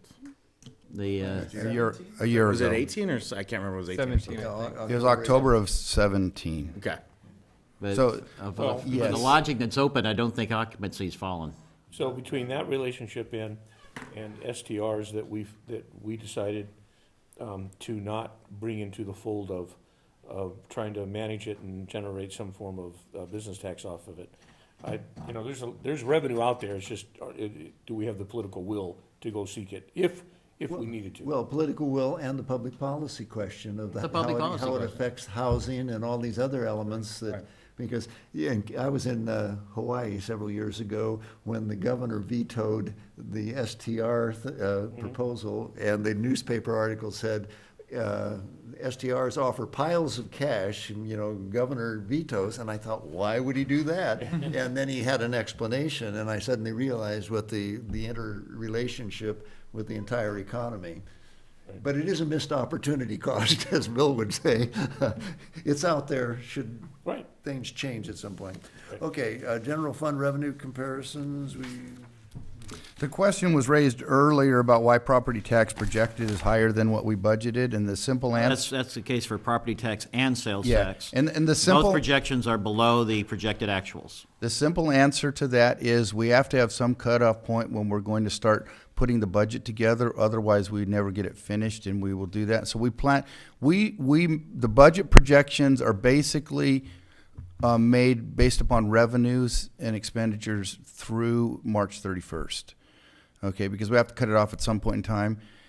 As we discussed in Finance and Budget Committee last week, it's important for us to know where we actually are. So the current year projections have actually been updated, and so based upon those numbers, they are actually exceeding what in a few cases, what we were actually, budgeting for revenues next year. Because we tend to budget very conservatively because we can budget all the revenue we want to, And everybody's, yeah, and then we'll get to the end of the year and we fall short, and then we say, well, why did you do that?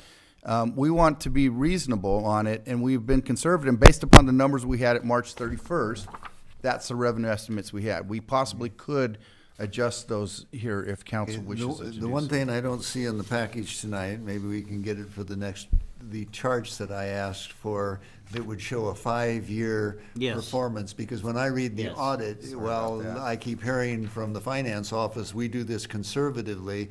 If that's what's conservative, thank God we're being conservative, otherwise we'd be losing more money, when you look at the bottom line. Because we're, and you can't just look at cash, as I think Rudy's pointed out.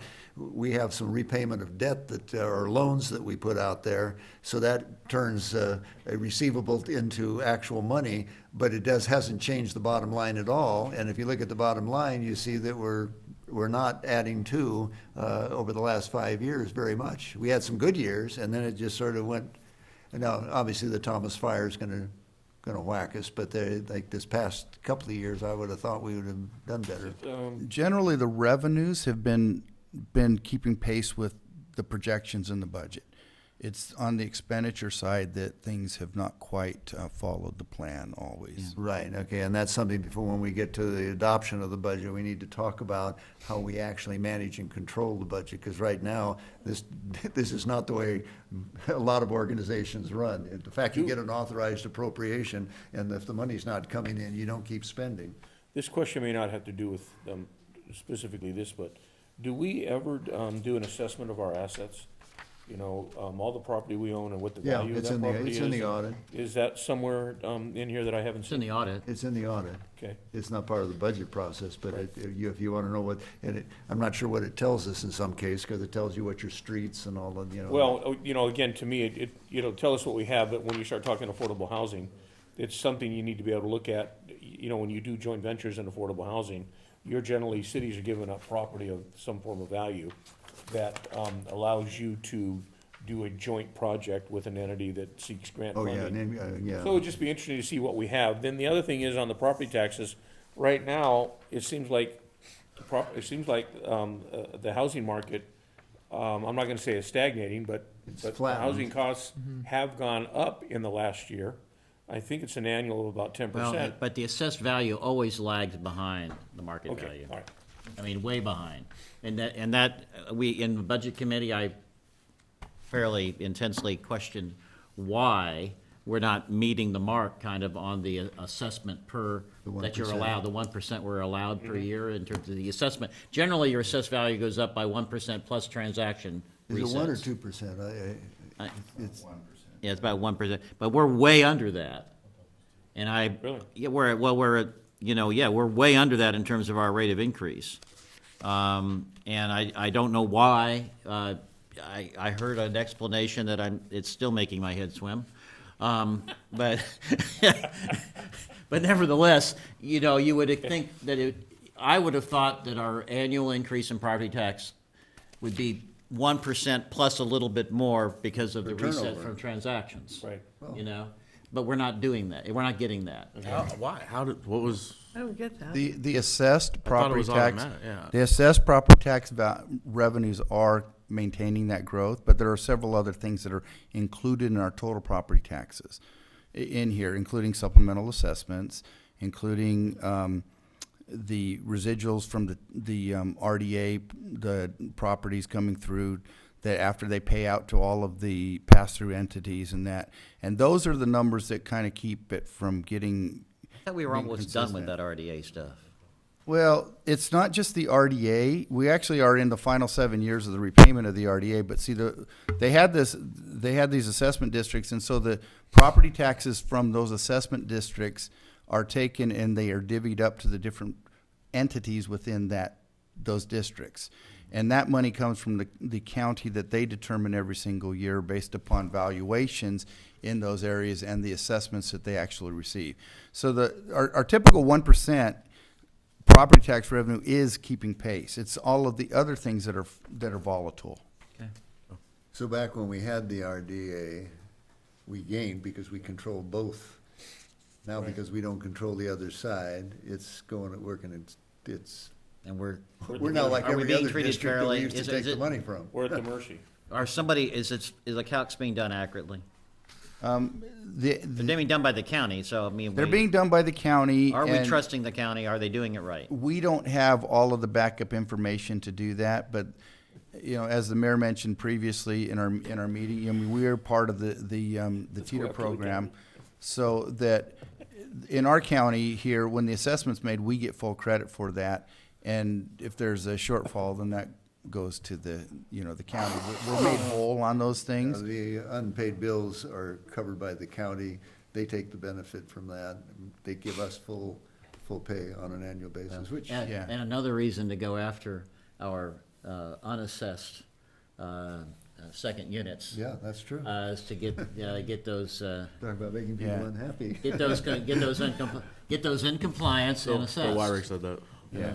And that's a That's true, we should. I mean, that's one of Gotta get 'em on the books. functionality of the assessor's office, and, you know, the city. We could don't- use some- we could don't help 'em. generally get involved in that, But we could help 'em. The city, if it has knowledge, they could certainly, you know. We could mention help it. them by, Code enforcement. Okay, Yeah. let's move on. Yeah, to use a presidential term, we could rat them out, right? Okay, and we did that on Gregory Street. That was not. one more, That is the nicest presidential term I think I could. well, one more quick question, just to help everybody understand. Really dramatic increase from budgeted on actuals on sales tax. Yeah, And is there a quick and dirty explanation for that? It's two pieces. One is the taxes were very low 2 years ago because there was a major adjustment to the county pool because of our friends in Fillmore, basically. And so that really reduced the property tax level for everybody. So that's pushed the numbers up quite a bit. The other thing is as hotel activity increases, we get more money. A lot of we get liquor sales or food sales that generate the sales tax. So that's really a big yeah, part and of it. the sales tax is also a barometer to the fact that we still have a very vibrant tourist economy. We just don't have more rooms for them. That's right. That missed opportunity. that- And Another hotel with another bar, And another another piece of that also is that we engaged a sales tax consultant this last year. I was to- hoping you'd to say work that. with, and because of that, Yeah. they are constantly auditing. Well, that's- and so so we're we've getting received- something from that. We have been getting money that has more than paid for our fee, well, maybe the for that. TOT audit will result in that too. and we're working on that. And also, those will be starting. Good for us. Okay. All right, what do we on next, General Mayor? fund reserve, we got any questions on that? Now, when we figure that, and you talk about the transfer out for that, what is it, 20% or whatever goes to the CIP, that is, even though it's being transferred out, it's almost like paying the sheriff's bill. We imposed it on ourselves, but it is, so it's still, you know, a general fund expenditure. So when we do the percentage on this, do we take that into account, or are we kind of making it look better by acting like that's not part of the general fund? Well, that's excluded, and what we generally report that as an offset to the TOT revenue, as a direct offset. Although I like putting it in here, this report that we have here, this proposed draft budget. I split it out separately and have the full amount of TOT, and at the bottom we have that expenditure in Should there. be, yeah. But when we've been calculating the reserve requirement, it excludes that. Yeah, see, I mean, that's another way in which it makes now, maybe the reserve requirement needs to be modified, and we're working on that at the working on Budget that. Committee. But nonetheless, what we're saying is, during a bad, you know, or a economic contraction, we aren't counting our obligation to repair our streets, and we know that we're only doing 50% of what needs to be done to repair the streets. And then while it may not catch us in the next year or two, it's gonna come, the bill's gonna come due. So that is not really following I think the premise of the original resolution, and we ought to consider that next, maybe Budget and Finance and see. if we can- So Mayor, also what I'm hearing is, if we wanted to increase, You need to go? No. if we wanted to increase the CIP fund, what I just heard is, we're generally taking it off of the top of TOT. If it goes Well, we're up, it taking goes it up. out of the, you can call it TOT, but it's competing for general fund income. Right. Right. So the reality is if, let's say that whatever percent of it's 20%, and as a council, we say that we want to increase that to 25%. Then we're just gonna have to take a look at the entire budget. it's a and say, council choice Where are every year. where are we gonna, where are we gonna assess out of the entire budget 5% more to fix our roads? Well, one way in which to begin, and then it becomes so shocking that it gets our attention, but we can't do it, is to say, if we really are only doing 50% of what we should be doing, that means we should double what we take out of the general fund, whether it's TOT or wherever it comes from. That would be 40% of the TOT number. Can you imagine what we'd have to do? Whose But hide does that is- come out of? But that's the real choice that we should be considering as we go along. We can't do it all at one time. Well, that's why I started at 5%. You're talking 40, I'm talking 5. You're talking a 20% increase, I'm talking about a 5% increase. But I'm hearing what Yeah. you're saying No, I'm is, just saying, we if did we're it- at a 2-to-1 ratio on our repairs, Right. we need to, if the community says we're tired of that, then we need to come back as a council and say, you're right, and we're gonna reassess our budget, and we're gonna figure out how to enhance, the monies going into road repair. Yeah, as part of the policy decision we make when we Policy set our decision. priorities, we just need Policy to decision. have a voice for the roads, because what happens is we feel good, and it was a good thing the previous councils did when they set this up. I think that was a really great thing they did. To take 20% was a big bite to do it. Unfortunately, it's not enough to really do the job that needs to be done. So at some point, we need to ramp up without killing everything, so. And to be fair also, the SB1 money that we're getting now was not in part of what we were doing previously. So that is actually augmenting slightly what we are doing now, In but this it still coming leaves us short. Yeah, this coming year, will that be the first year? or do No, we this have- year, the current year is the first year. The current Yeah. year, so okay, it softens it a bit. So that's about a 10% increase or so. Yeah. Yeah. Yeah, so, 10, okay. 15%. General fund reserve, other than that, haven't offset do that. we have any other comments? If not, where are we? Are we back to,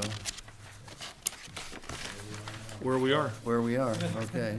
And where we are is that we could, I think, safely say that we're breaking even this year with a little possible, maybe a marginal gain, which is certainly a good report for now, but then we're changing our view of what our outstanding obligations are, because the deferred maintenance and the Right. unfunded liabilities are a big wild card, and can be so big that it pales in comparison to the cost over for some little park or recreation program that gets squeezed out because we can't afford to subsidize it when the bill comes due on the OPEBs or something, so. That's correct.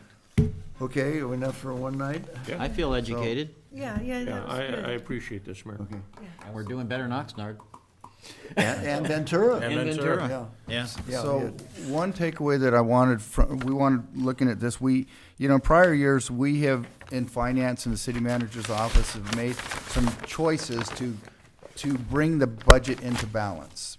And as of right now, we felt that there were we had some needs of council to make some of the Yes. political decisions and priorities, so that, Yes. to have council help us to bring this budget into balance Thank right you. now.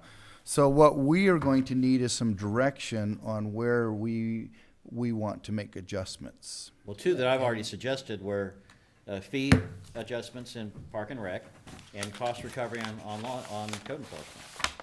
And at Two the next hearing that we do, or the What I'd like to see. workshop, we should be thinking now with what we know, we got roughly $100,000 to $150,000 gap that we really should try to figure out what kind of assumptions we want to make in order to bring that together.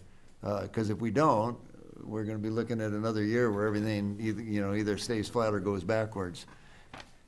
And I don't worry so much about that when I say, that if, The more this may be contingency. a lousy analogy, but if it's not good on the honeymoon, it's not going to get better. Right. And the higher the contingency, the less we have to worry. Right, and right now, we're the higher the reserve, the honeymoon less we with, have with to a worry. good economy. We have benefited from that. I think that we're a little bit better protected against the recession than a lot of places, even though we're not diversified, but because we have kind of a supply for the market that doesn't exist much in Southern California, and that is a destination that people, when they don't have a lot of money, can still get in their They can car get to us in a and drive day. up and enjoy the day or the week. Yeah. So that's the good side of it, but we should not overly depend upon that. So, Keep looking at those people crowding into the Topa Topa Brewery, and like, where are they coming from? yeah, and how much can they drink? And maybe they'll be pushing our sales tax revenues a little bit more. Yeah, well, that and our friends at the not the Green Coalition, but the Ojai Greens, and Yeah. I think we're being competed against. What is that thing I see as we leave? Skunk Masters or something. The what? Skunk Masters or something. That's a From Port CBD Wainimi. only. It's a CBD only. Oh, I didn't realize think. that. Yeah, the one that big billboard is sure leaving town. It's a dispensary in Port Wayne. Yeah. Port Wainimi. Yeah. Well, you know what, There's a CBD, as there's long a as we have a CBD. price advantage, Ryan, we're gonna get their business. There's a CBD place in the building in the center of town, and there's a CBD place in the building that is. Down in Miramonte. By Circle K. I think Yeah. those are over in Myers Oaks, too. All I know is these guys are millionaires and they're gonna continue to become richer. Well, Well- one comment I wanted to make on, because that you brought up that about the dispensaries and the taxes, it was mentioned the other night that there are a couple of them that are in the top 10%, but I will. Top 25, I said. Top 25, and I want to make sure that we understand that the threshold to get into the top 25 is not high. That's right. Okay, it's I'm about, just- it's about I- 25. Bill it's didn't about want to 20 share that part. It's about $2,500 Yeah, Bill, per they- quarter, okay? They beat out Pat's liquor And- bill. And because of confidentiality I didn't issues. misstate, Right, they're in the right, top that's 25. But I wanted to make Bill sure. didn't have that disclaimer. So, and I want to make sure also. Ryan Blatt's law was 26 on that list. Because of confidentiality I didn't- agreements, I we didn't want to make breach sure anything, we're not you giving know. specific amounts out to people because it's it is a confidentiality But I issue. mean, So I you're- didn't but you breach did not- anything You don't by- misspeak. Yeah. I just want to make sure we I just- understand. But We're why- not looking at Remember thousands. the adage, statistics don't lie. Well, watch, the only reason I bring up a million that these millionaires were creating is a millionaire came in here and said, No, I have no idea. said it. And I just, it's worth I have no repeating. idea. You bet. It's one of That- many.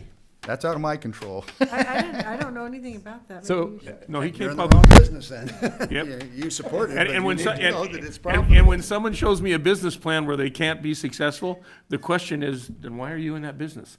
But that's another story. Well, So, there's, Okay. As the next step, can we poll council for the second workshop? And the only recommendation I would make is not to hold it over Memorial Day weekend. yes. Okay. So we'll Yeah. poll based on other dates. Well, probably the sooner the better. Sure. Yeah, because Yeah, get it. Actually, that'd be great. Then I don't Cool. Because if we can get through, could Bill, I we, need to see you. what is the plan for the CIP here? So we were hoping to do it next Tuesday or Thursday if Could we anybody combine was them? available, so we could do that and then Yeah. what do you combine. mean, do it before the council? We don't have a council Oh, meeting that's right, next we week. had council. No, So I was great. thinking it's an Yeah. off week. We can try to do I'm for it. Tuesday if everybody's available. What, next Tuesday? Mhm. Okay. Great. Can you send us a We'll note? poll. and Yeah, have we'll poll to them- make sure, but we'll plan for that.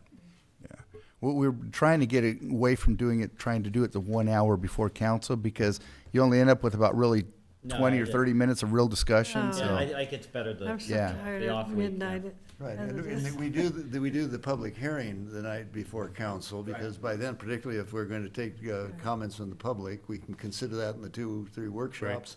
And then it should be pretty well decided, because the amount of money available, even if we want to be more liberal in some respects, it isn't going to take that long. Yeah. Well, this is, one of the reasons I said have these meetings is, we're here for 2 hours and the public's more than welcome to be here at the same time. And that's an opportunity that we haven't necessarily given in last budget periods. So I'm happy we're doing this, and it's up to the community to get involved. Yeah. Okay? Good. Good job. Okay. That guy, Okay, meeting is adjourned. Thank you.